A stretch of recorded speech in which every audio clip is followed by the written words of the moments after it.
সবাইকে সালাম এবং শুভেচ্ছা জানাচ্ছি। কৃষিদের পক্ষ থেকে আমরা আপনাদেরকে আজকে দেখাচ্ছি প্রচণ্ড বৃষ্টি এবং ঝড়ো আবহাওয়ায় ফসলের জমিতে যে পরিমাণ পানি জমেছে, পাশাপাশি ফসলের যে প্রাকৃতিক সৌন্দর্যতা বৃদ্ধি পেয়েছে এবং রোগ পোকামাকড়ের আক্রমণ থেকে অনেকটা রক্ষা করা সম্ভব হবে। পাশাপাশি জলাবদ্ধতা নিরসনে আপনাকে পানি নিষ্কাশনের ব্যবস্থা করতে হবে। এই সময় এই কাজটি না করতে পারলে আপনার গাছের ফসলের গোড়া পচে যাবে এবং দেখুন ঝড়ো আবহাওয়ায় কীভাবে গাছ ভেঙে পড়েছে এবং ফসলের প্রাণ ফিরে পেয়েছে বৃষ্টিতে।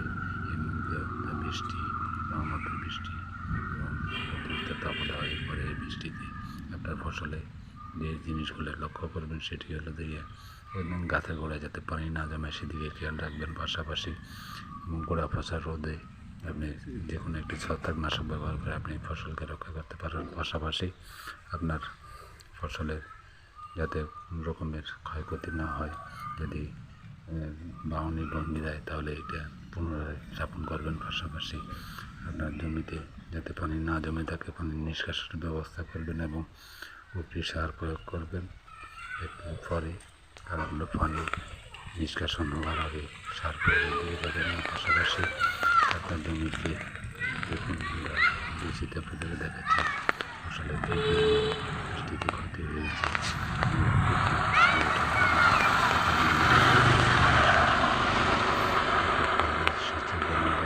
নিষ্কাশন ব্যবস্থা আমাদের জমিতে হলে সেই জিনিসটা দিকে খেয়াল রাখতে হবে সবসময়। ফসলের প্রাণ ফিরে পেয়েছে রহমতের বৃষ্টিতে। পাশাপাশি পানি নিষ্কাশন ব্যবস্থা, ড্রেনেজ ব্যবস্থা যদি ভালো থাকে তাহলে তো অতিরিক্ত বৃষ্টিতে আপনার ফসলের তেমন এটা ক্ষতি হবে না। আমরা বিদেশিতে সেই জিনিসটাই আপনাদেরকে দেখানোর চেষ্টা করতেছি। দেখুন ফসলের অবস্থা, আবহাওয়া এবং প্রতিকূল পরিস্থিতি মোকাবেলা আপনাকে সবসময় পানি নিষ্কাশন ব্যবস্থা ভালো রাখতে হবে এবং গাছে পড়ে যাতে পানি না জমে সেদিকে খেয়াল রাখতে হবে। তাই বৃষ্টির পরে আপনার গাছের নিবিড় পর্যবেক্ষণের দিকে রাখবেন। দেখুন কী পরিমাণ পানি জমেছে। জলাবদ্ধতা নিরসনের দিকে আপনার ছোটো বাচ্চারা সব খেলাধুলো করতেছে পারবেন বৃষ্টির পানি জমে যাওয়া। বৃষ্টির পানিতে মনোমুগ্ধ করে এই বৃষ্টি আপনার ভালো লাগবে। যারা গ্রামে থাকেন তারা এই পরিবেশের সাথে পরিচিত, যারা শহরমুখী তারা হয়তো এই পরিবেশটা সঠিকভাবে দেখতে পাচ্ছেন না।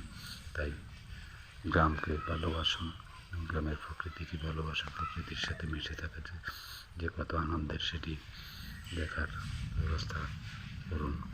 ছোটো বাচ্চাদেরকে আপনি গ্রামে নিয়ে আসবেন। যারা গ্রামে থাকেন তারা তো এই প্রাকৃতিক সৌন্দর্যের সাথে পরিচিত আছেন।